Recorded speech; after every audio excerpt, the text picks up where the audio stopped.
Hello, my name is Vladimir Bosniuk and welcome to Russia, a channel where I watch thousands of videos about Ukraine and Russia war so you don't have to. Today I'm going to talk about Prigozhin, his march to Moscow, possible coup, what chances did he have.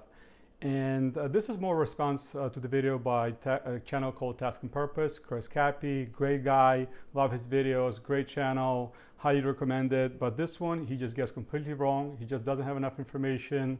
So I'm going to try to do a better job. You can watch both videos. It's going to be up to you to decide.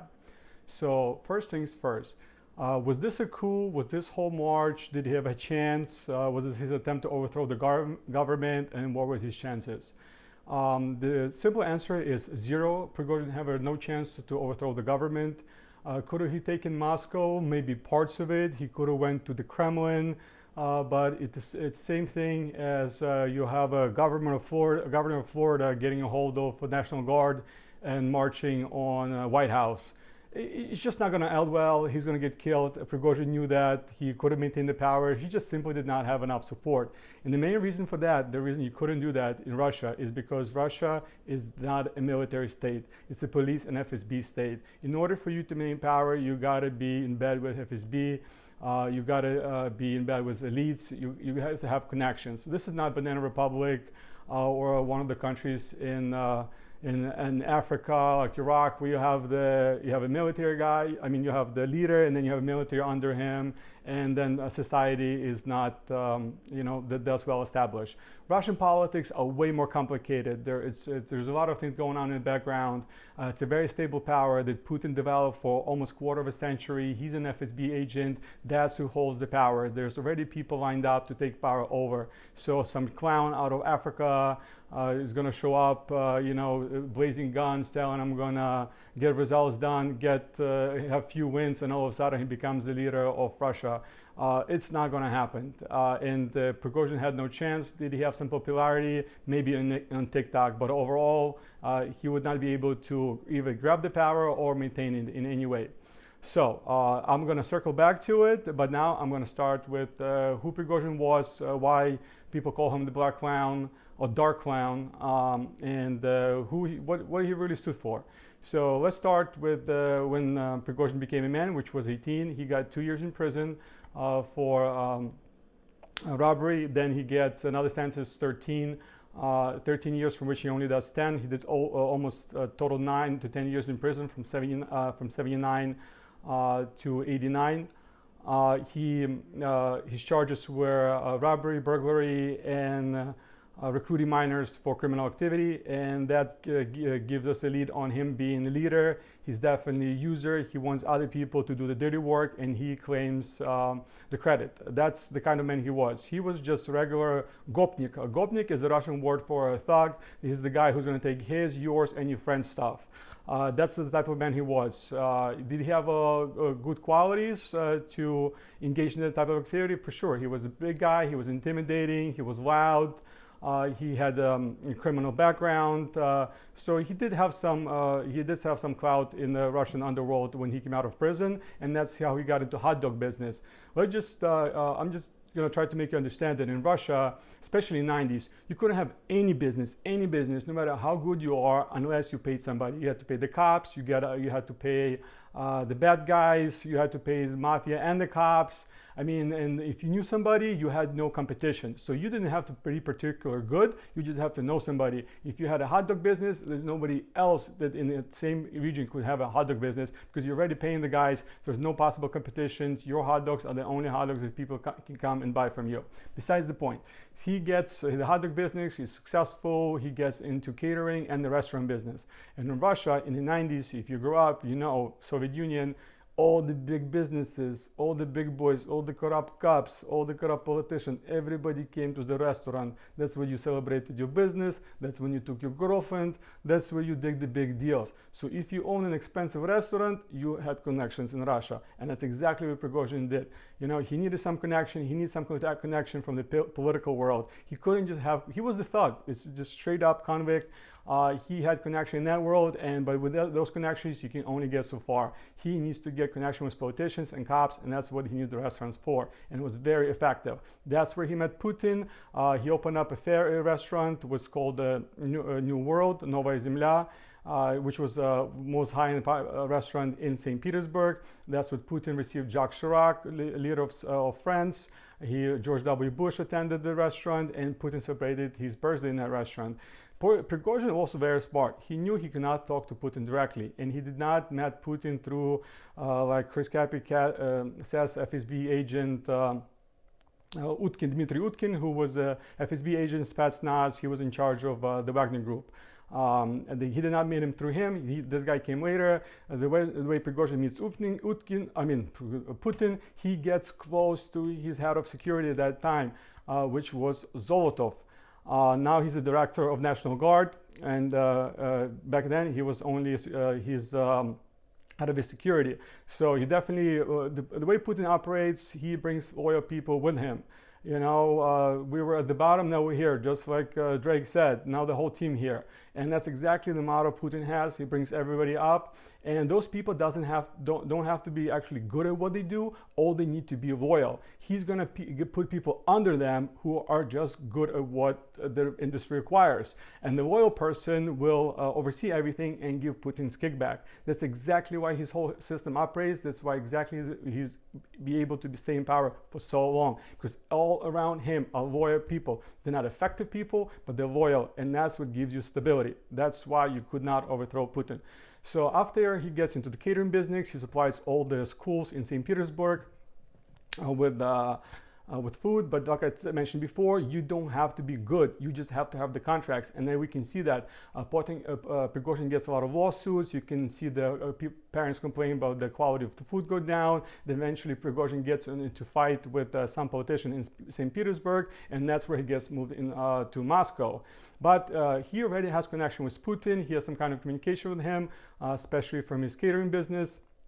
And he gets catering contracts in Moscow. He gets a lot of catering contracts for schools, and eventually he gets catering contracts for all of Ministry of Defense, all of the army, and it's brought in billions and billions of rubles, and everybody got kickbacks. The word on the street that's where he got in the fight with Ministry of Defense Sergei Shoigu in early mid-2000, 2018, 2016, because they had some scuffle, I guess, over the money. There's the government contracts. You always get a kickback. So maybe he took some of Shoigu's bread away, and we know is that Shoigu, Minister of Defense, and Prigozhin did not really like each other. Prigozhin was not even liked by FSB either.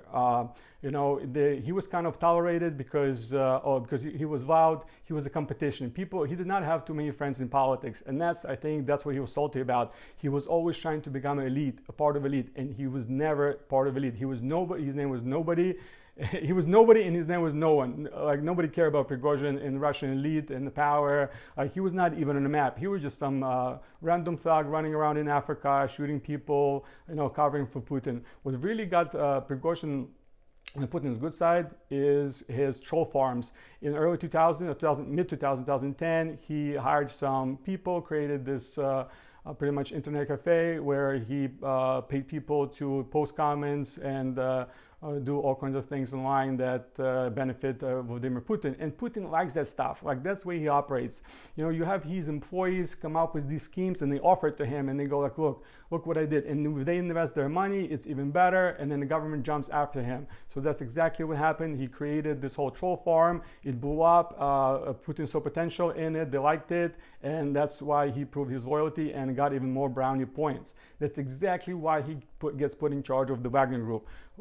Prigozhin, it was not his idea. The idea was, the word on the street is, it either was FSB's idea or was idea of Ministry of Defense. But the reason Prigozhin got put in charge of it, because he's not connected to FSB or Ministry of Defense, and makes this unit independent. Putin knew you cannot consolidate the power too much with one group who can eventually overthrow him. FSB cannot have too much power. Ministry of Defense cannot have too much power. Even though Prigozhin he was under Putin's control. Maybe he definitely had his own ambition, but at least Ministry of Defense is going to be against FSB. FSB is going to be against Ministry of Defense, and Wagner Group is going to be against both of them, and vice versa. So he liked that struggle of power, because then people can please him, can be like, look, I'm from Vladimir Putin. And he took sides periodically. He let them scuffle. That's why you see big scuffle between Prigozhin and Ministry of Defense throughout the war. And Putin enjoyed that. He enjoyed that, and then eventually he would just point a finger and be, okay, I take your side. And the guy was like, yes, I stay in power. So all you had to do, you always had to please Putin, and that's where Prigozhin messed up. He was dead on arrival as soon as he went to TikTok, and that's exactly what killed him. He just traded up popularity and fame. He went on TikTok and he started doing what? He started generating his own popularity. In Russia, there is nobody popular than Vladimir Putin. He's the top dog. He bestows the power on you, he allows you to talk, and he can take the power away. Prigozhin generated his own popularity, and he did it in expense of Ministry of Defense. He was making fun of the whole war effort. He knew it was for nothing. He was doing the criticisms that people had in mind but couldn't speak. And since he was part of the system, it made him even more credible. He wasn't part of the elite political system, but he was part of the army. They were like, look, this is our regular guy. He's for us. And another thing Prigozhin did very well, he paid his soldiers well. He paid his soldiers. His PR was impeccable. He went to the soldiers to visit great soldiers' families. He went to visit soldiers in hospitals. He paid them well. People from Ministry of Defense did not receive any of that treatment. Also, Ministry of Defense does not visit the front lines. He always sits in the back. There's always fake videos. Why? Because it's not only he doesn't want to, he's almost not allowed to, because that would make him more popular than Putin. If Putin does not visit the front line, you're not going to visit the front line, because God forbid you're going to be more popular. And Putin is a historian. He learned it down pat. You cannot have somebody more popular than you. Just like if you read 50 Years Old for Power by Robert Greene, never outshine your master. If you do that, it's over for you. That's where Prigozhin was dead on arrival. Another reason for Prigozhin's failure is he just started drinking his own Kool-Aid and overestimated his success. By that, what happened before February 24th, before Putin invaded Ukraine, Prigozhin got a whiff of it, called him up, and started arguing with him. We don't know what was said, but the conversation did not go well with Putin and all the elites that Prigozhin was in contact. So he lost the favor out of Putin and out of the elites. That was a few months before the war. I'm pretty sure Prigozhin knew what was going to happen. He's like, look, this might go well, but most likely it won't go well. And if it doesn't go well, it's going to be a shit show. And it's exactly what happened. Few months of the Russian army doesn't do well. Who do they call up? They call up Prigozhin. So he comes like a peacock, huffing and puffing, and gets some results. And how he gets results? By killing thousands of people at the front lines, just sending them to the death. That's how he gets results. And he complains about it. He's like, look what these guys made me do. It made me sacrifice thousands of prisoners. He recruits 50,000 prisoners.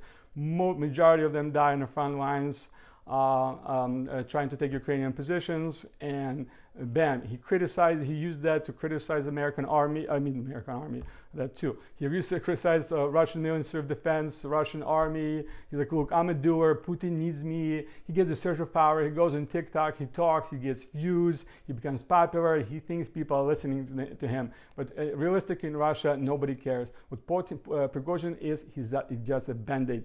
Putin never needed him, Russian army never needed. He needed he was used to regroup the Russian army, to get the supplies line going, to get the recruitment system going. If it wasn't for him, Russia probably would have lost some land overall, but it would not lose the war. And I don't think at any point it was at the time where it could have lost the whole war, especially that it's all dependent on supplies of the weapons from the West. The weapons were not there. Could the Ukrainians defend themselves and push a little bit forward? For sure, but that would not be able to destroy the Russian army at that point. But anyways, Prigozhin, Minister of Defense, got the whole idea. Let's concentrate all the forces in Bakhmut.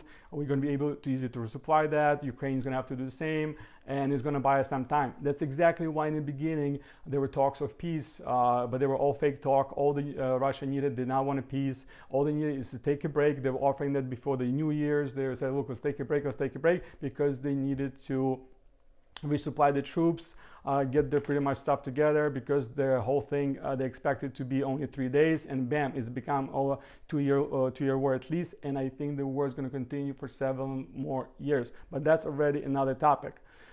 So Prigozhin does very well with his whole Bakhmut thing. He gets results done. He started drinking his own Kool-Aid. And also there were talks of, way before he started the rebellion, which was not really a rebellion, it was just call for desperation, is the reason for that is FSB was giving him false information that he has more support than he really does. The talks of that was already happening. They didn't like him. They wanted to set him up. And Prigozhin was talking a bunch of nonsense. He was criticizing the Ministry of Defense and his general, but Prigozhin's plans was simple. He wanted to offer a Putin way out. The way his plan, not that he talked to me personally, but that's what I assume, is look, we're gonna get, the reason he criticized these guys because he's like, look, we're gonna move these guys to the side, and you're gonna see me, guy who gets things done. You're gonna put me in charge. All he wanted to do, he wanted to be Putin's favorite. He said, look, I'm the only one who gets your result. You called me for help. You need me. These guys are useless.